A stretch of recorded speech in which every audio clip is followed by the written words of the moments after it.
What's going on, everyone? My name is Andy and welcome to another FPL video for pre-season, the 2018-19 season.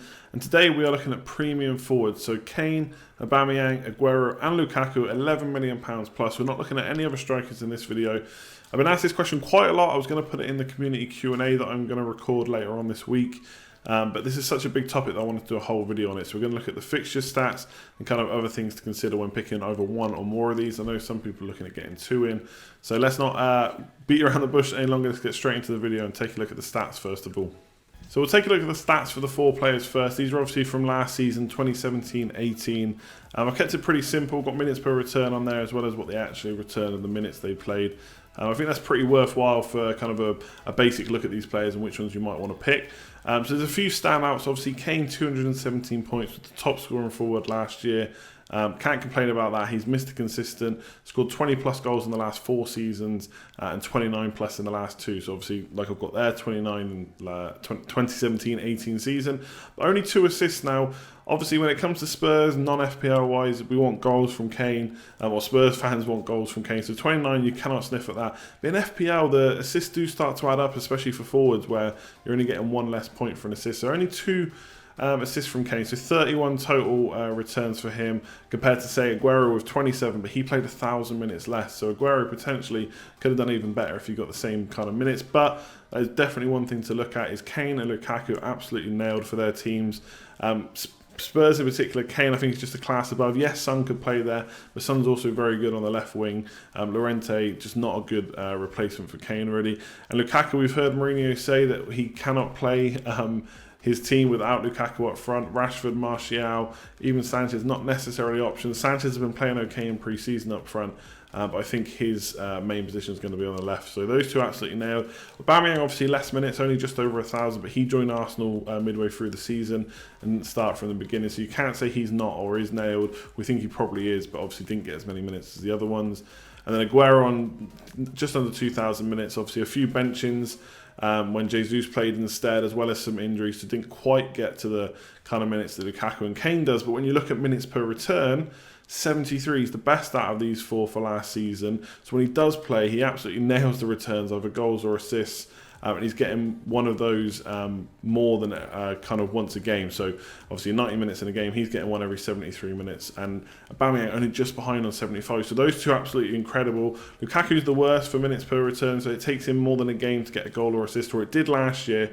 To be fair, he only got 16 goals. I'd expect him to improve on that this year. I don't think Man United can score less goals than last year.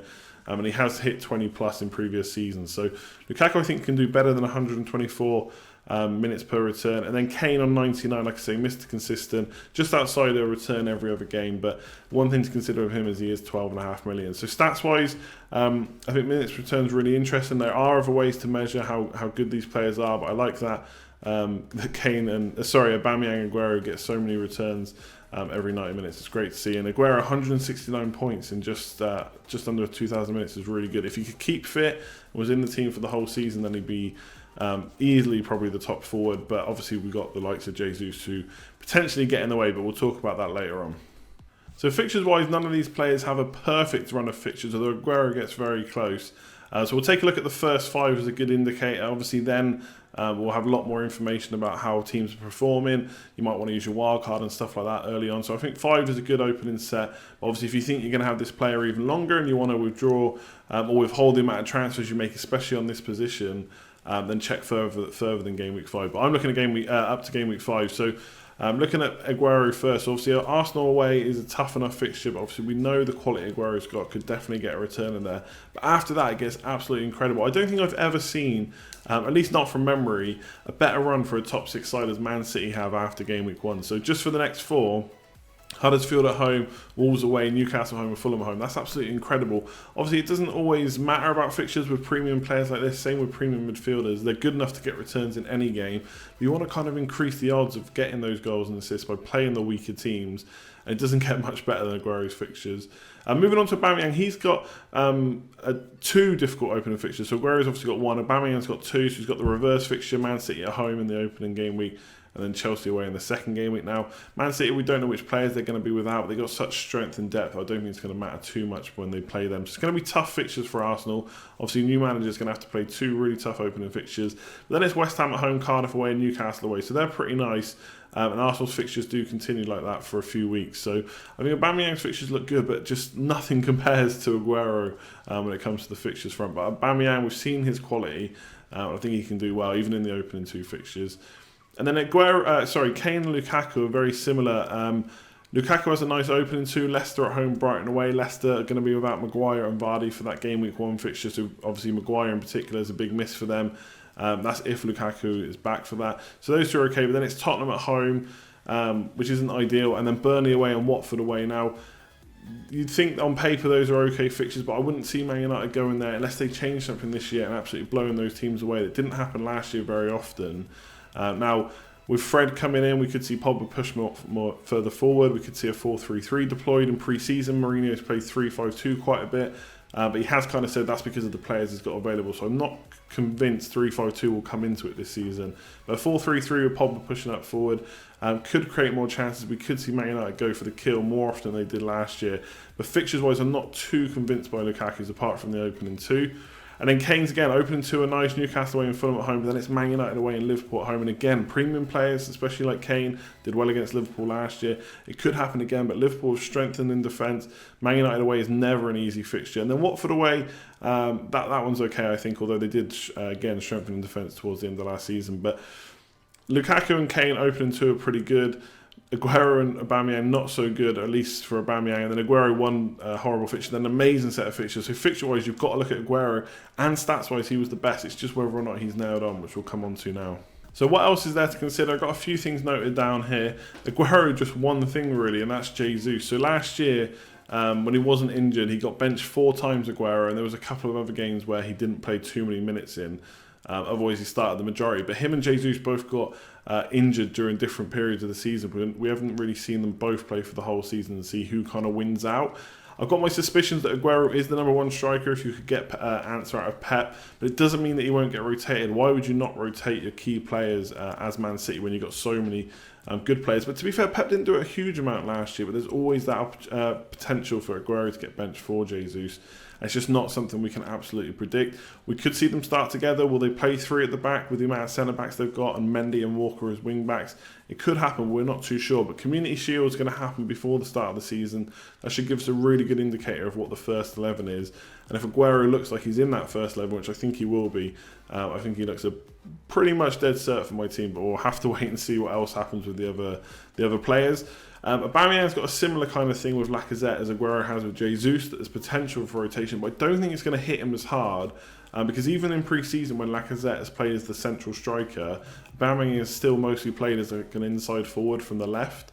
So he can play that role, cut inside, get into the box for goals. Obviously, when you're playing in that kind of position as well, there's assist potential for the other players. So I don't think Aubameyang's got too much worries when it comes to rotation. He might not always be the central striker, but he should at least be on the pitch in some capacity in the forward line. So I think that's good for him.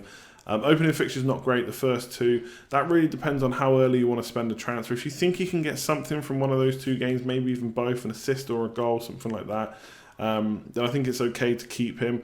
If you want to make a transfer, you could do that. You could go for the likes of Lukaku maybe or Aguero and then transfer an Aubameyang. But remember that Aguero's also got a tough opening fixture. So once you cancel that out with Aubameyang, you've only got the 1 more for Aubameyang before it gets good as well. So take a look at that. And obviously, new manager, we're not sure how Emery's going to perform in the Premier League yet. We don't know exactly how they're going to 100% set up. Probably looks like a 4-3-3 type formation again, similar to what maybe Man United will play this year.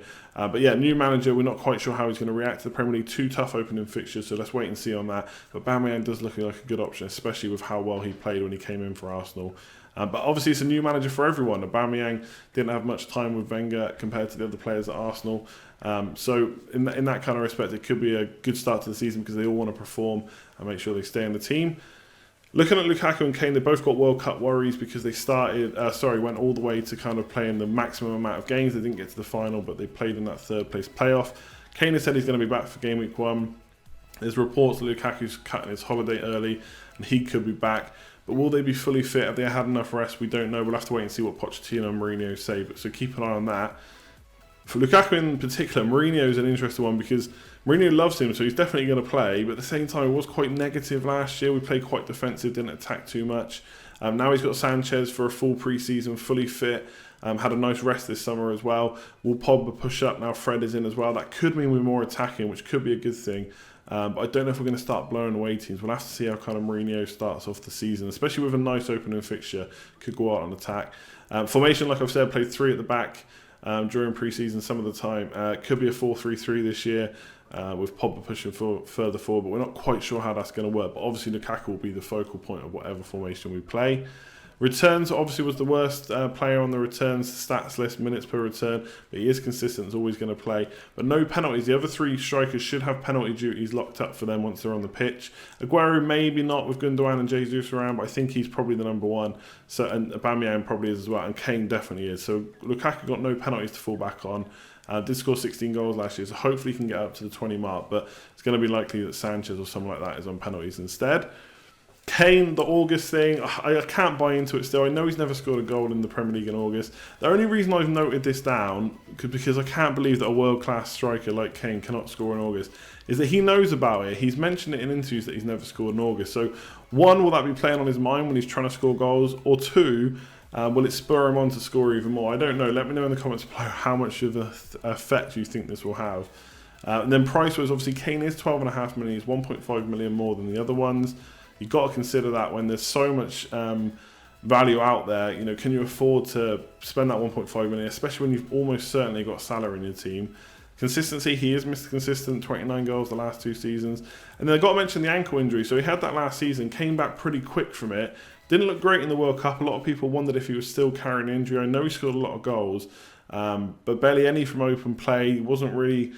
I don't want to say he wasn't running around a lot, but he just looked slow and lethargic when he got the ball. Didn't look like he had much pace in him. I know he's not the quickest player. He's not an Aubameyang or Aguero, but he just looked off the pace for me, especially in the knockout stage. So I don't know if he came too quickly back from that.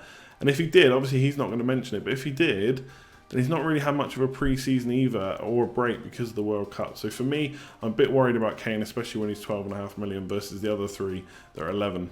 So let's end this video by giving my opinion. Who am I going to pick out of these 4? Am I going to pick more than 1? Probably not. I'm probably just going to go with 1 premium forward because I'm definitely going to have Mo Salah in my team.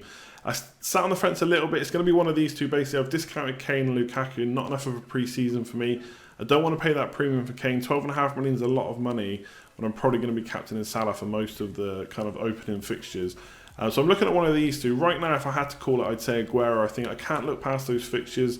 I can't look past his pedigree in the Premier League, his minutes per return. Obviously, there's a bit of worry with Jesus, but I'll check out the Community Shield before I make a choice there. I could go for a Man City mid instead. But Aubameyang, those 2 tough opening fixtures does put me off him a little bit. So right now, I'm saying Aguero in my team.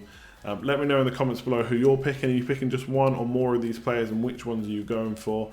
If you did enjoy the video, give it a thumbs up. I know it's a bit longer than usual, but hopefully all the info was helpful. If you're new around here, hit subscribe. That'll let you know when I'm next going live for the live streams or when my next video is out. Make sure you hit the bell so you're notified. Otherwise, I'll leave it there. Like, comment, share, subscribe, all that good stuff, and I'll catch you next time. Cheers all.